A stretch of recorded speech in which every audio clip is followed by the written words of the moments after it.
Hi, you made it to the end, and these are just kind of my final wrap-up thoughts about everything this semester in this class. So, I'd like to equate my experience to soup and making soup. All of my good qualities, thoughts, ideas, emotions are kind of like all the ingredients on the shelf at a store. Everything's just spread around the store. The meat's not with the vegetables, and the vegetables aren't with like all the salt and pepper and spices and stuff. Everything's just separate.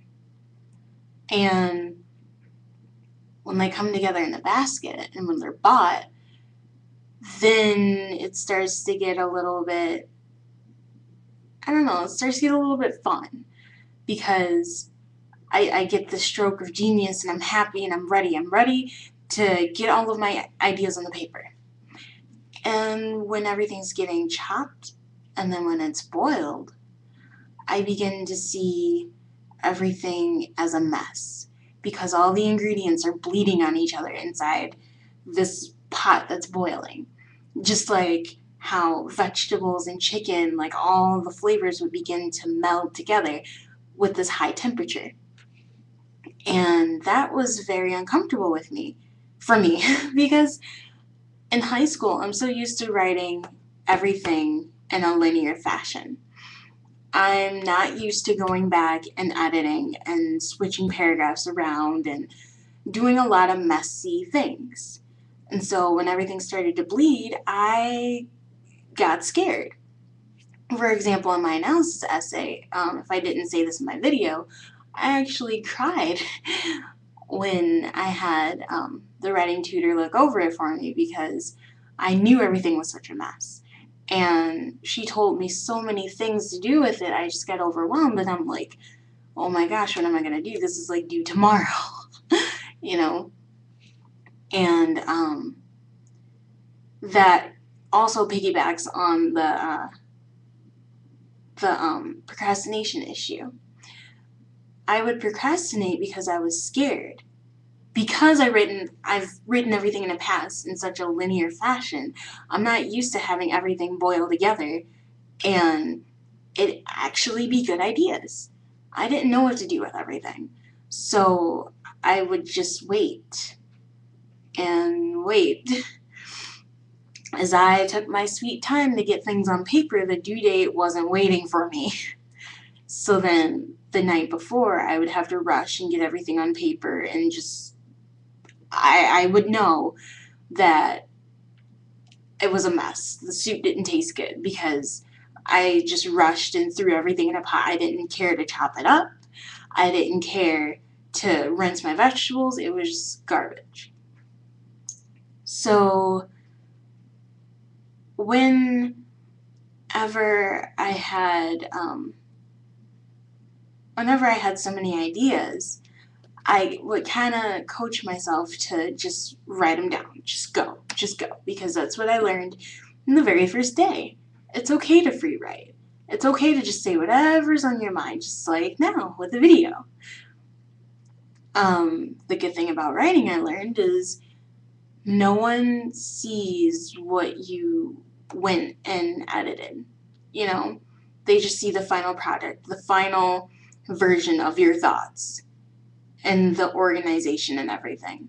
So I tried that with the persuasive essay, and lo and behold, it still has the same structure, the same words, and everything because I procrastinated.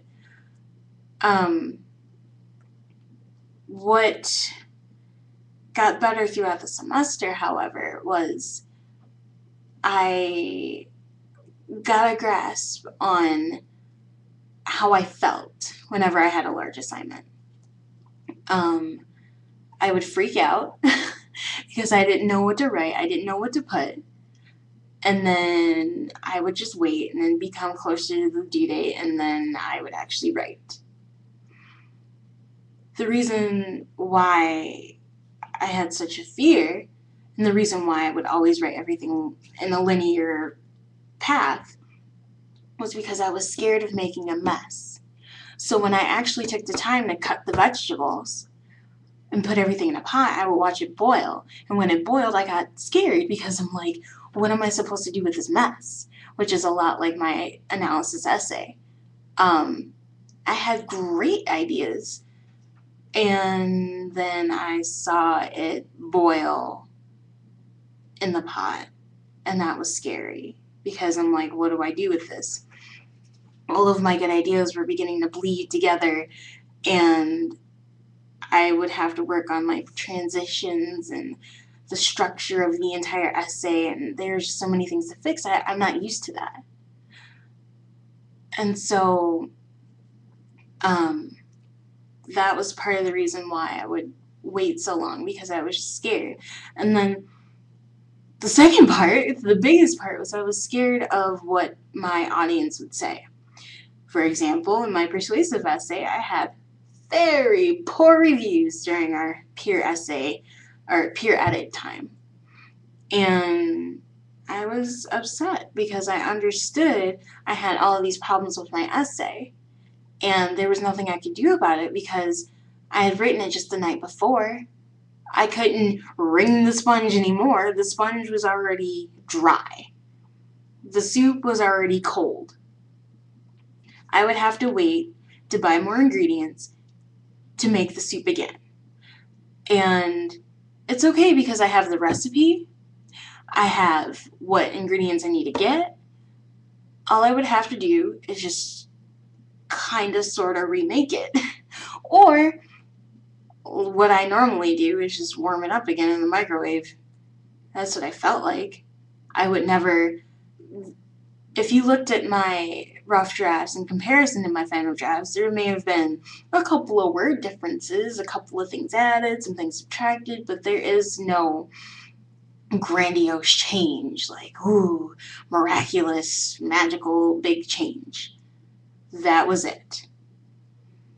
So by the time I got to the end of the semester, I was just so tired that now I have to make videos on how I felt about everything.